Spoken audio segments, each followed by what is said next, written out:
ओम शांति। 17 अप्रैल 1969 बाबा के अव्यक्त महावाक्य हैं।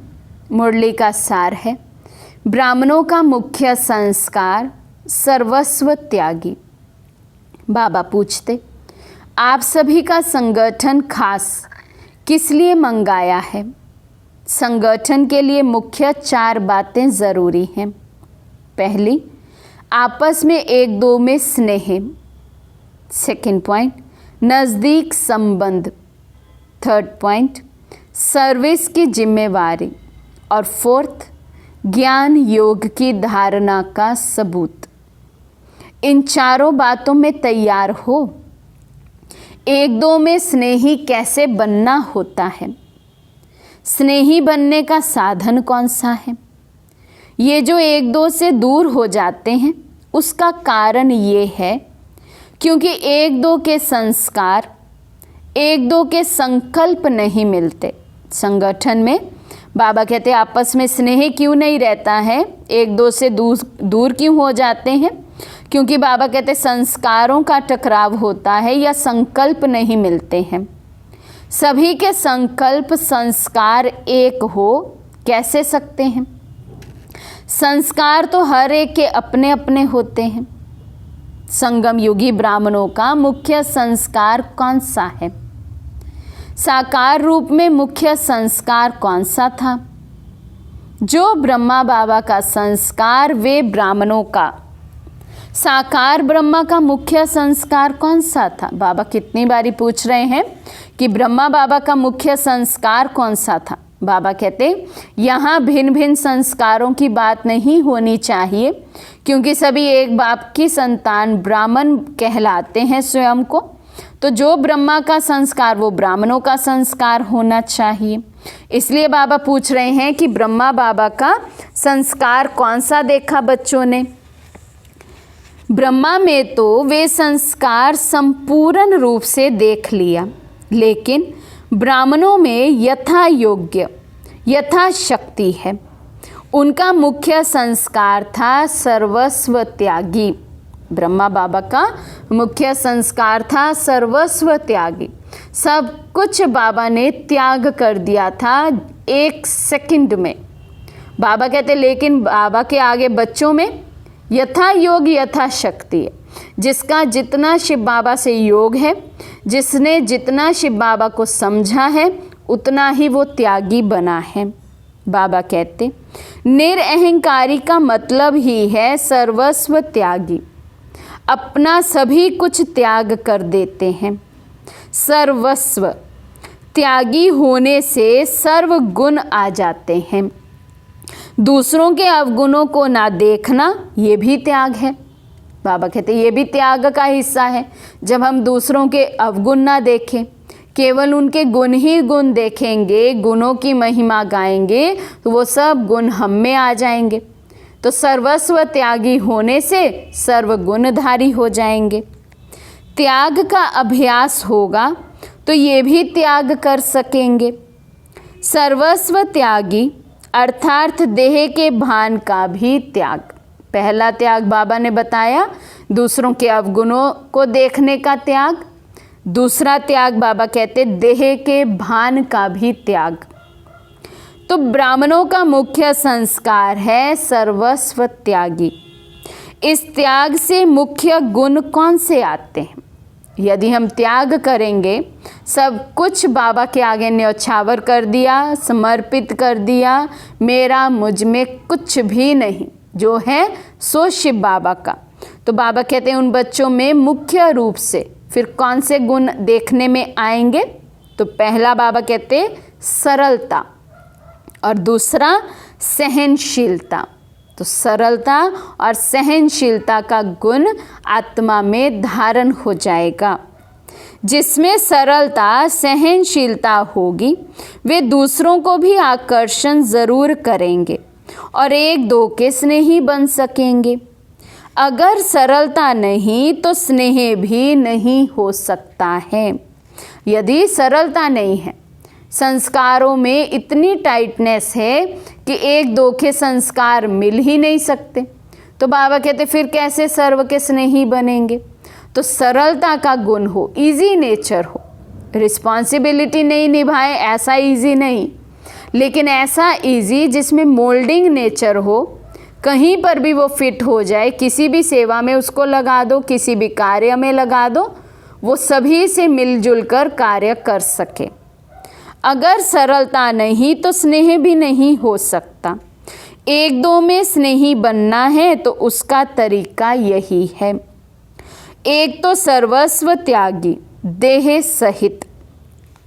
इस सर्वस्व त्यागी से सरलता सहनशीलता आपे ही आएगी।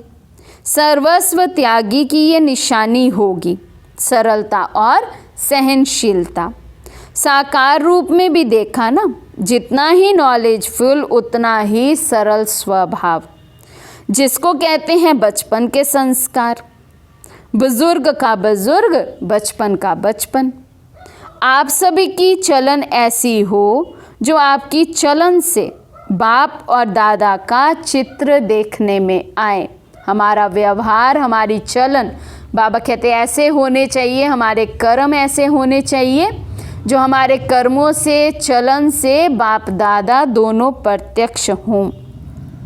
बोलने से नहीं, चलन से चित्र देखने में आएगा। ऐसी चलन अभी है? बाबा पूछ रहे हैं, क्या ऐसी चलन अभी हम बच्चों की है कि हमारी चलन, चलन अर्थात कर्म, हमारे कर्मों के द्वारा बाप दादा प्रत्यक्ष हों? आपकी चलन से बाप दादा का चित्र देखने में आता है?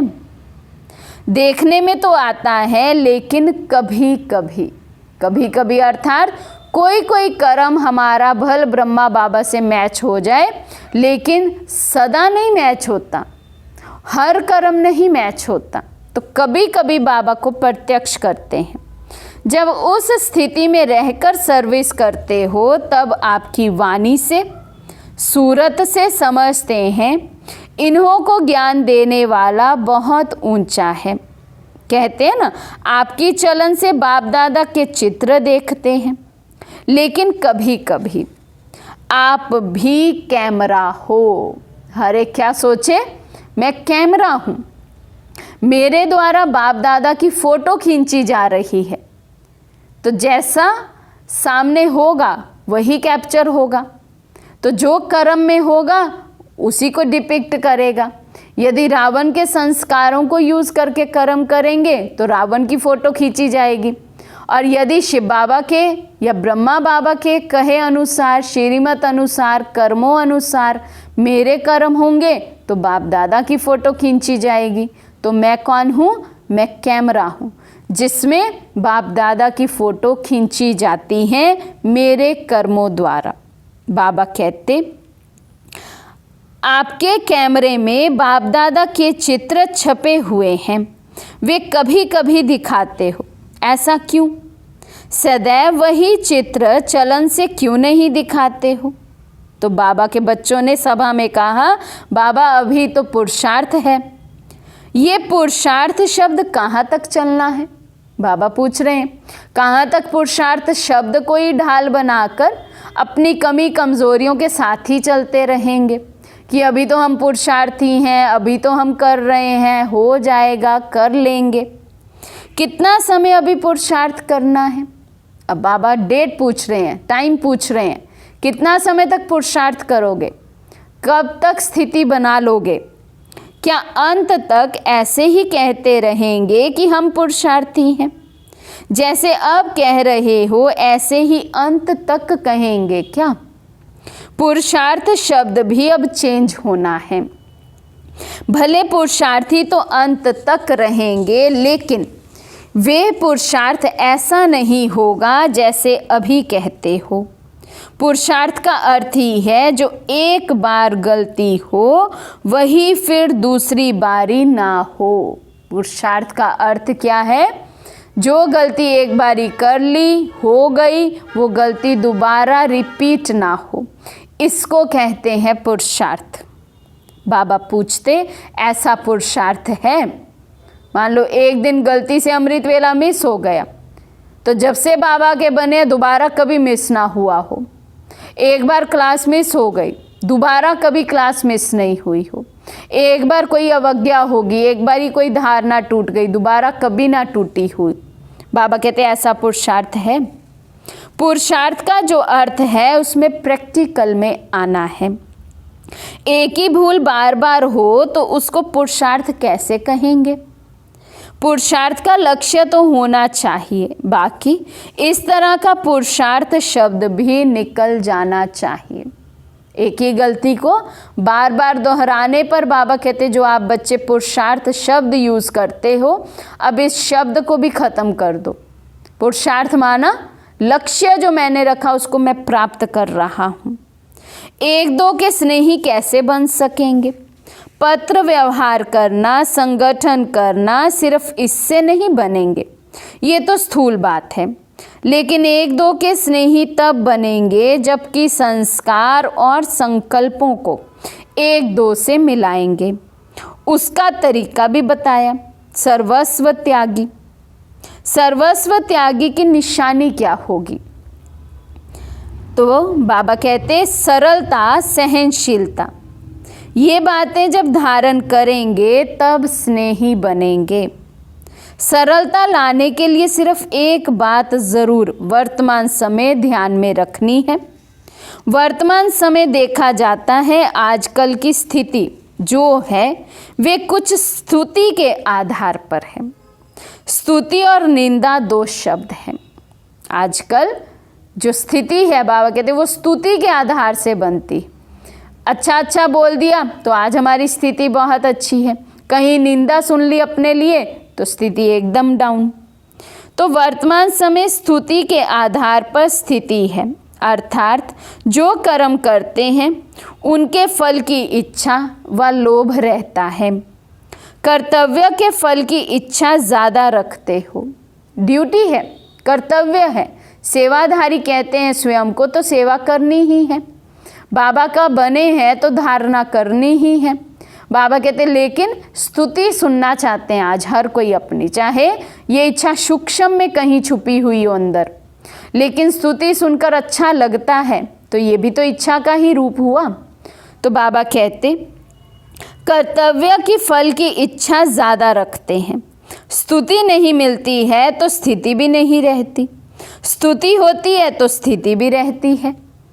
अगर निंदा होती है तो निधन के बन जाते हैं, अपनी स्टेज को छोड़ देते हैं और धनी को भी भूल जाते हैं। निंदा होती है तो निधन के बन जाते हैं, जैसे ऑर्फन बन जाते हैं। तो बाबा कहते बाबा को भी भूल जाते हैं फिर।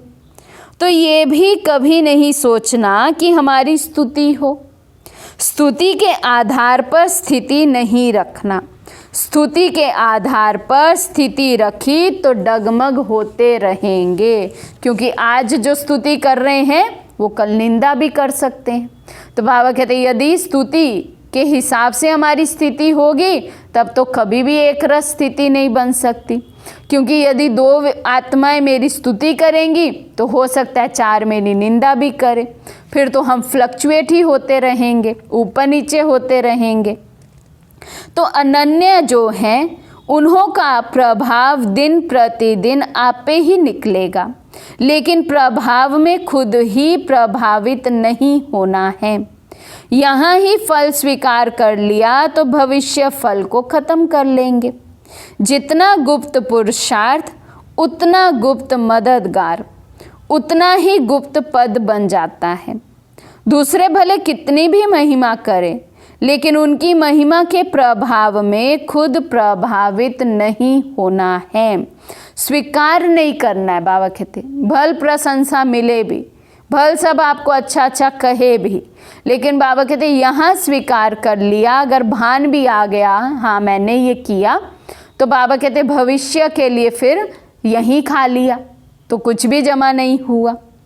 तो बाबा कहते कोई भी कार्य करना है तो संगम पर ठहर कर जजमेंट करनी है, क्योंकि आप सभी संगम युगी कहलाते हो।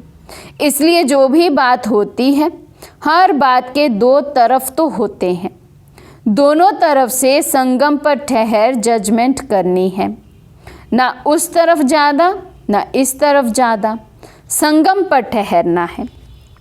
तुम संगम योगी ब्राह्मणों का जो भी कर्तव्य चलता है वे संगम पर नहीं ठहरता है, इस तरफ व उस तरफ चला जाता है। जैसे आप लोग रस व्यवहार में रहते हो और सर्विस में भी मददगार हो, तो दोनों तरफ संभालने के लिए बीच में ठहरना पड़ेगा।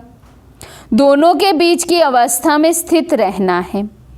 संगम पर होंगे तो दोनों को ठीक करेंगे। लौकिक और अलौकिक का बैलेंस होगा जब हम स्वयं संगम युगी बनकर हर चीज को मैनेज करेंगे।